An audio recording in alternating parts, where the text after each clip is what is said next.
if I walk over there and sit next to Mr. Johnson and carry my phone, does Google know that I was sitting here and then I moved over there? You're welcome anytime, Judge. Yes or no? I genuinely don't know without knowing I'm what shocked you services. don't know. Do you or do you not collect identifiers like name, age, and address? Yes or no? If you're creating an account, yes, and using an account, yes. Specific search histories when a person types something into a search bar. If you have search history turned on, yes. Device identifiers like IP address or IMEI. Depending on the situation, we could be collecting it, yes. GPS signals, Wi-Fi signals, Bluetooth beacons. Would depend on the specifics, but there may be situations, yes. GPS, yes. Yes, if you have location. Voice and conversations when using Google Voice products.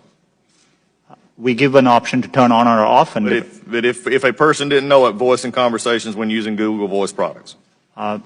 Yes. We only record when they initiated with OK Google and then say the terms after. Contents of emails and Google documents. We store the data, but we don't read or look at your Gmail. You have access to them. As a company, we have access to them, yes. So you could.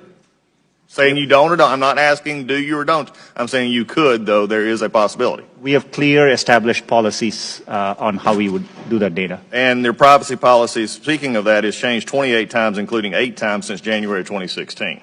So I think the policies, and this is why I'm asking these questions. There are many things which we don't collect. For example, we don't collect, you could have a product like Google Home, we won't collect conversations unless you specifically ask us to. So you ask a question. And so we definitely are very careful and minimize the data we need to provide the service back to our users. Why, number one, does Google need all this information? We can answer that in the fact that 86% of your revenue comes from advertising, so we know you manipulate the data in some ways. However, can you explain what you do to minimize this data, which is generally an accepted standard practice among those who collect data? Our goal is, but we are providing, for example, if we are providing you a service like Gmail, which we have done for 15 years, that data, we need to store it for our users, so they expect us to. So we are trying hard to match users' expectations. We don't need, our data for advertising, as I said earlier, most of it comes from just the keywords you type. And so, we need minimal data to do advertising. We give you options to turn ads personalization off.